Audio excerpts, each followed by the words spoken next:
Talaga namang surreal para kay SB19 member Justin ang kanyang solo debut. Kanina lang po nilabas na ang first solo single ni Justin. Narito ang report.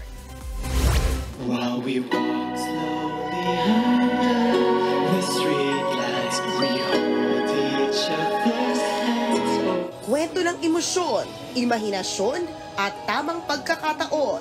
Ganyan inilarawan ni SB19 member Justin ang kanyang solo debut para sa single na Surreal. Ang music video nito, kinunan sa Benguet, Zambales at South Korea. Mahilig din po ako mag-imagine ng mga bagay-bagay. Parang ino-overthink ko yung mga magagandang bagay, mga scenarios, and parang minsan naisip ko na parang totoo ba to? Or pero bakit feeling parang siyang totoo? So kine-question ko yung mga ganung bagay. It feels so surreal. Si Justin na ang ika-4 na miyembro ng SB19 na nagsimula ng kanyang solo career. At kahit may kanya-kanya silang pinagkakaabalahan, all out pa rin daw ang support ng SB19 members sa isa't isa. Present nga sa launch sina Pablo, Josh at Stel. I'm very thankful lang po kasi pinsan po pag may tanong ako sa mga gagawin ko po, nandyan sila kasi na-experience na ng iba na parang, ganito na lang gawin mo, sa akin ganito yung nangyari. So, open naman po sila talaga to help. Bukod sa pagkanta at pagsayaw, gusto na rin daw niyang simulan ng kanyang acting career.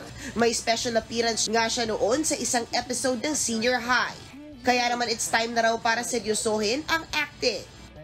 Isa is maging part, either makagawa po ako ng movie or film or maging cast ng isang magandang film na parang alam niyo po yun na mapapakita yung ganda ng Pilipinas, yung mga ganyan po. And or something new, like parang tawag dito, fantasy movies, ganyan.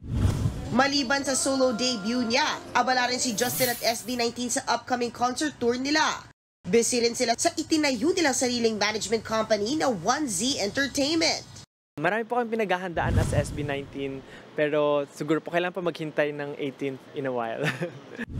Nagbabalita mula sa Frontline, MJ Marfori, News 5. Mga kapatid, Dimples Romana po, kumpletuhin ang inyong umaga ng mga kwentong puno ng inspirasyon. Salubungin po ang bawat araw ng may ngiti at pag-asa. Kaya't mag-subscribe na po at mag-follow na sa aming social media pages ng News 5.